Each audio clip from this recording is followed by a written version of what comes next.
story, more like a poem, but kind of a fun poem story kind of thing. And we'll do our Shabbat stuff too. So before we start, it occurred to me that actually we may never have talked about what Shabbat is. That we just sort of assumed, oh, we're here for Shabbat. You know what Shabbat is. Excuse me while I kind of fix the camera a little bit. Live TV is like that. So, that's better. So, we should talk about what Shabbat is, and we'll do that after we greet each other for Shabbat. And we'll actually start this time with Bim Bam to kind of, start Shabbat a little bit.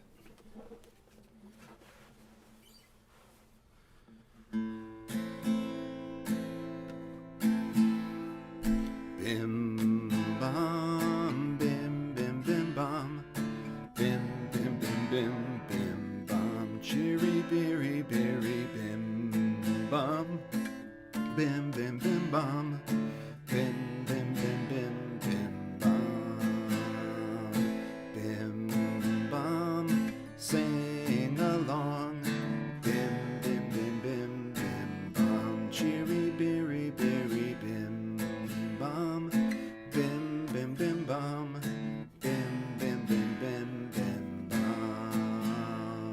Shabbat shalom, Shabbat shalom, Shabbat Shabbat Shabbat Shabbat shalom, Shabbat shalom, hey Shabbat shalom, hey Shabbat Shabbat Shabbat Shabbat shalom, Shabbat Shabbat Shabbat Shabbat shalom, Shabbat Shabbat Shabbat Shabbat shalom, Shabbat shalom, Shabbat shalom, Shabbat Shabbat Shabbat Shabbat shalom, bim bam, bim bim bim bam, bim bim bim bim bim bam, cheery berry berry bim bam, bim bim bim bam, bim bim bim bim bim bam.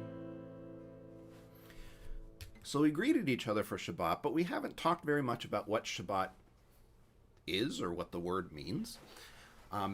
So Mahar has on our YouTube channel our Words on Wednesday series, and one of the words on Wednesday for this week is actually Shabbat. But since it's Shabbat now, we should talk about what Shabbat is. So Shabbat is the traditional Jewish day of rest. And Shabbat is mentioned a whole bunch of times in the Torah, in the first 5 books of the Bible, whether you're using a Jewish Bible or one of many different ways that the Christian Bible is configured. The first 5 books are always the Torah: Genesis, Exodus, Numbers, Leviticus, and Deuteronomy. And some kind of idea of Shabbat even appears very, very, very, very early in the second chapter, the very beginning of the second chapter of Genesis. So in an English translation of the Bible, you're like a page in, and we're already talking about resting. And it talks about the idea that the world was created and there was a period of rest. And the word used to describe rest is related to Shabbat. It's a verb version of Shabbat. We won't worry about the grammar. But it's right there. The idea that you stop from working. That's the basic idea of Shabbat. So it can be stopping from working as in, okay, well, we just don't do schoolwork. It can be stopping from working as in, okay, nobody's going to go to work on a particular day. Sometimes people use it, particularly people who are more orthodox, understand Shabbat to involve a lot of different rules that are intended to change what they do on Shabbat in order to make the day different. And not all of those rules seem very restful if you think about them. But it's not necessarily about resting, it's about not working and doing something different. So no turning on or turning off lights, things like that. There's a lot of different kinds of rules that some people follow about what should happen on Shabbat. But the basic idea is to stop working and to do something else. So that's the idea behind Shabbat, and Shabbat is the idea of stopping work. That's the big picture thing. So for some people, there's no homework on Shabbat. For some people, they take their cell phones and they take their computers and they take their iPads and they take the PlayStation and the Xbox and the Nintendo Switch and all of those other things, and they turn them off and they don't turn them on until Shabbat is over to make Shabbat like a tech-free zone. So there's all kinds of ways of doing Shabbat. And not everybody does Shabbat the same way, and however much of Shabbat you do is good, because it's a change and it gives you a chance to rest and to do something else. So that's the idea behind Shabbat. Now, we have music, we have stories, we have all kinds of other things. And one of the things that I like about Shabbat are there are all kinds of different Shabbat songs. So one of the Shabbat songs, and we haven't done it for a couple of weeks, I guess, maybe, is the Dinosaur Shabbat song. Which, that wasn't a song when I was younger. Right? The Dinosaur Shabbat song is kind of new. So we'll do the Dinosaur Shabbat song this week.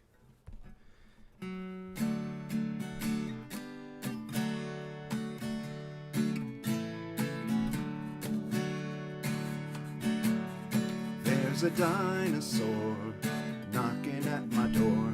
Knock, knock, 1, 2, 3. There's a dinosaur knocking at my door, and it wants to have Shabbat with me. There's a dinosaur knocking at my door. Knock, knock, 1, 2, 3.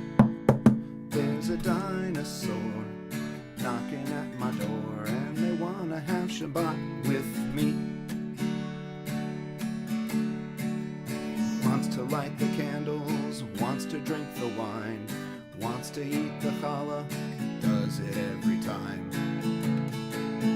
There's a dinosaur knocking at my door, and it wants to have Shabbat with me. Now, we talk about this every week, that we do the Dinosaur Shabbat song. Dinosaurs and Shabbat don't seem like they go together. So what would a dinosaur do if it actually came to Shabbat, if you could actually fit the dinosaur in your house? Do you think that they would be able to light candles, drink wine, and eat challah? I am not sure. Maybe this would happen. There's a dinosaur knocking at my door. Knock, knock, 1, 2, 3. There's a dinosaur knocking at my door, and it wants to have Shabbat with me. There's a dinosaur knocking at my door. Knock, knock, 1, 2, 3. There's a dinosaur knocking at my door, and it wants to have Shabbat with me. Wants to eat the candles, wants to light the wine, wants to drink the challah. Don't know how it does that.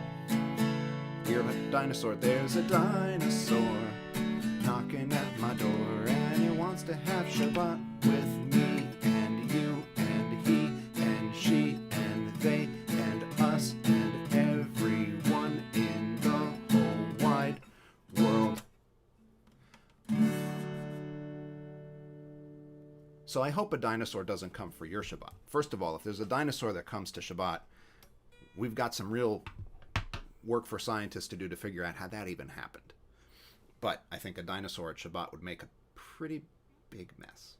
So maybe we don't want a dinosaur to come for Shabbat. What do you think?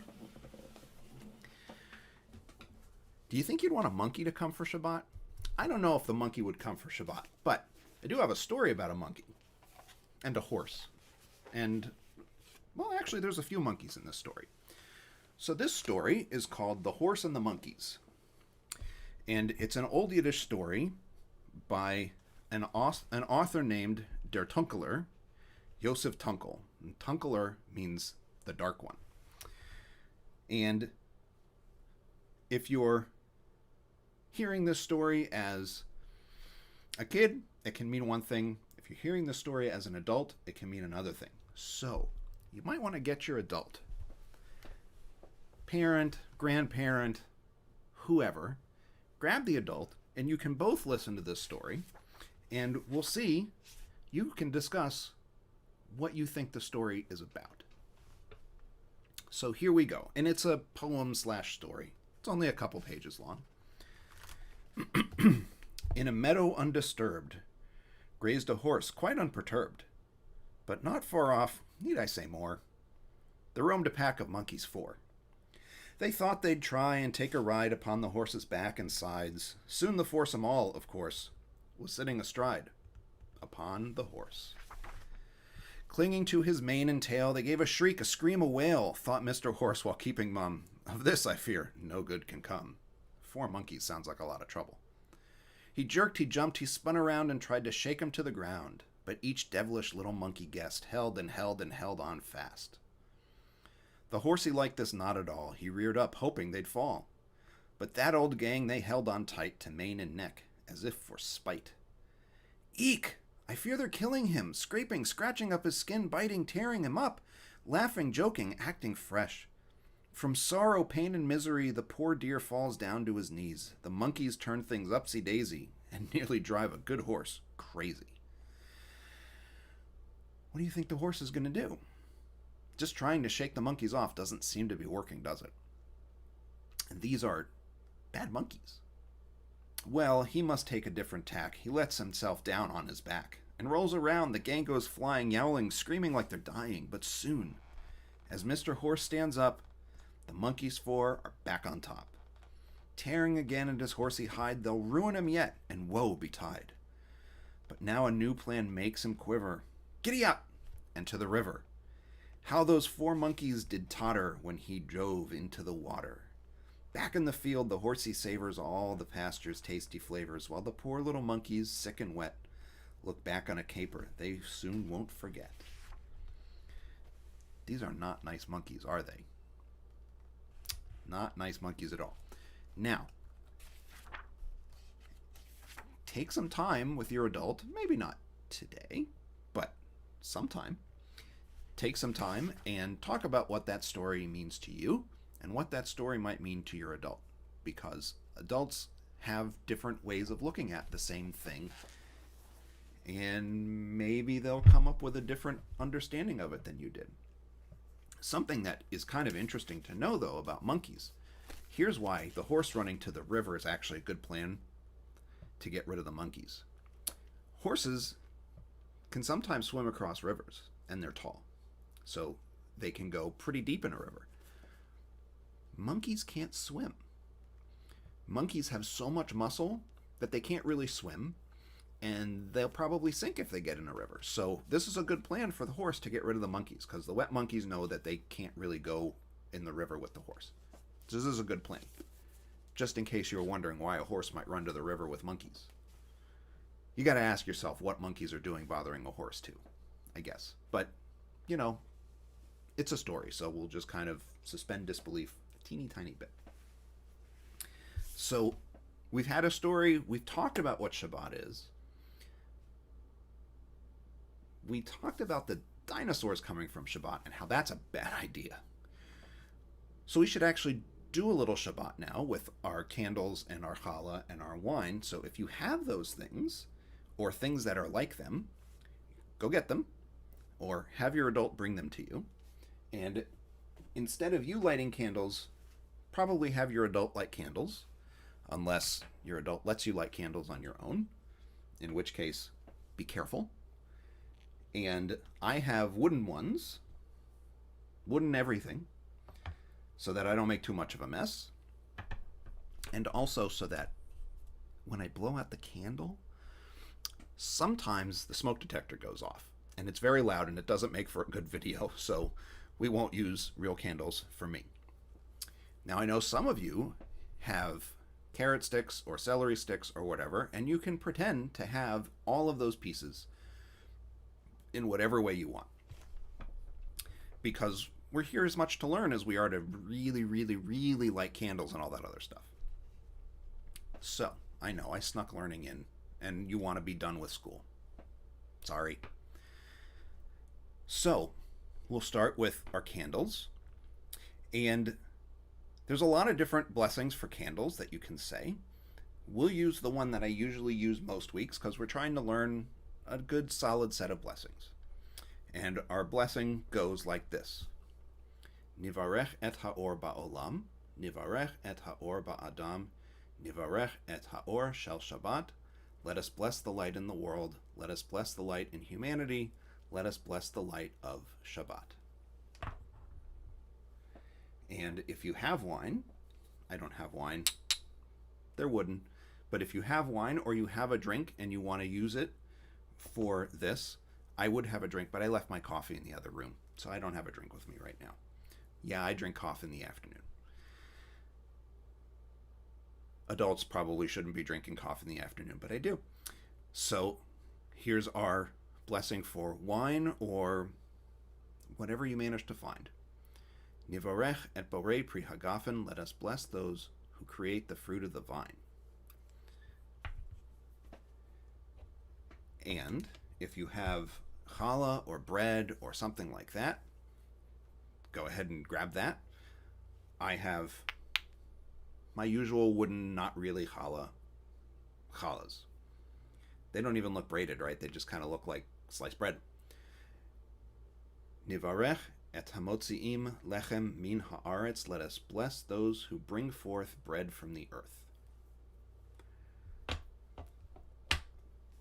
Now, here's a true story about the blessing for wine that we use.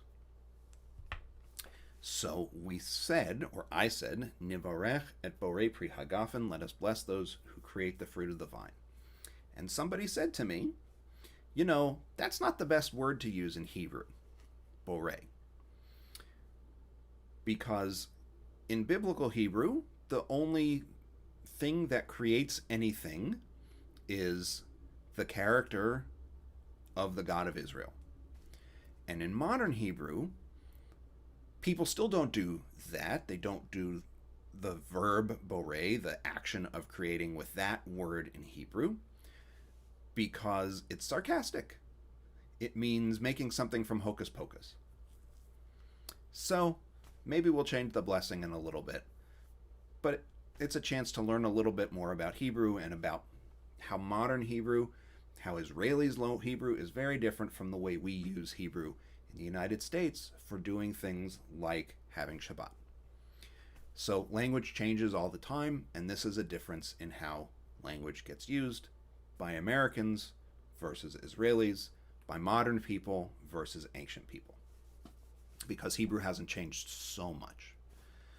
So, had our Shabbat, had a couple of songs. We had a story about a horse and the monkeys. Bad monkeys. Bad monkeys. And we talked about what Shabbat is, what the idea behind Shabbat is, that it's not just a day off, but it's a change and a time to stop working and to do other things. And sometimes more important things. Getting a chance to reconnect with family is actually really important. So we're left with one song before we go. And we go back and forth between songs. But the important thing about Shabbat is that it gives us a chance to stop doing what we're doing, to think about other things that sometimes are more important. And one of the things that we think about on Shabbat is about creating a more peaceful world, a better world. And so we'll end with talking about having a better world, and we'll do that with Od Yavo Shalom, there will yet be peace.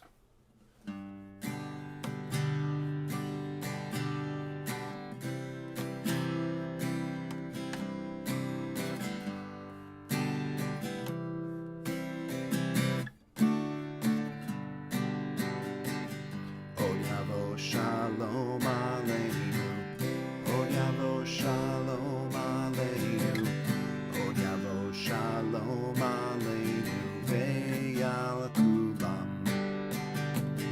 Od Yavo Shalom Aleinu, Od Yavo Shalom Aleinu, Od Yavo Shalom Aleinu, Ve'al Kulam. Salam. Aleinu ve'al kol ha'olam.